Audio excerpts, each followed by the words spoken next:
dark and stormy night in January 1899, a fierce storm was raging in the Bristol Channel, and a ship by the name of the Forest Hall was making her way up the channel and started to ship water. So the cry went out to the nearest lifeboat that a ship was in trouble and needed saving. Well, the nearest lifeboat was at Lynmouth, a little village on the North Devon coast. So they started to get the lifeboat out of the lifeboat house and prepared to launch her from the little harbour at Lynmouth. But the sea was so bad that night, the storm was so rough, that they couldn't even launch a lifeboat from the little harbour at Lynmouth. So what to do? The coxswain Jack Crocombe, being the good and faithful lifeboatman that he was, knew that this ship needed him and his crew. And he knew that they had to do what they could to save her. Well, they couldn't launch a lifeboat at Lynmouth because the storm was so bad. So Jack Crocombe and I would love to have been there to see the idea that he came up with and how he got it over to the people that he needed to take the lifeboat up Canterbury Hill. If any of you have been to Lynmouth, you will know the only way you get out of Lynmouth is up a very steep hill in any direction. And Porlock is that way, 13 miles down the coast. So the cry went out. This is in the dark. It's pouring the rain in the storm. Cry went out. They need horses, 20 of them, a lot of rope, and a lot of strong men.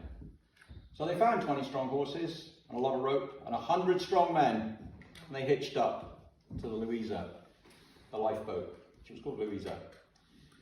And off they set, up Porlock Hill, up Canterbury Hill.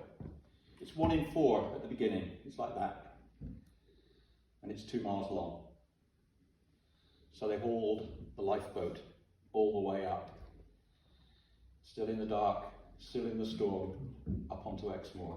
And then they faced an 8-mile trudge across the top of the moor, rutted track, the wheel fell off, but they fixed it. And on they went until they got to the top of the fearsome Porlock Hill, which is a long hill, 1 in 4 going down. So they hung on to the ropes for all they were worth to stop the lifeboat cart from running away. And they lowered her down, all the way down, still in the storm, still in the dark. They lowered her down until they got to the bottom, and there they got stuck. They couldn't get around the corner at the bottom. This is a little old lady's cottage. Never mind, we'll take that down. And that's what they did. Little old lady looks out. What are we doing, ladies? Taking you all down. This is oh, that's right. So they got round the corner and they got to Porlock Weir, which is a flat harbour. And they were exhausted because they'd just done all this, bringing the lifeboat over the top of the moor. They were exhausted, but they are good lifeboatmen. So they got on board the lifeboat and they rowed out until they found the Forest Hall. No motors in those days, you rowed. They found the Forest Hall and they saved every man jack on her. And that story goes down in R&L history, in the history of the lifeboats. And we wanted to create that dance to commemorate that famous event. And every time we dance it, we dedicate it to the brave crews of the lifeboats around our coast who risk their lives time and again to save ships in trouble. This is Porlock Hill. Thank you.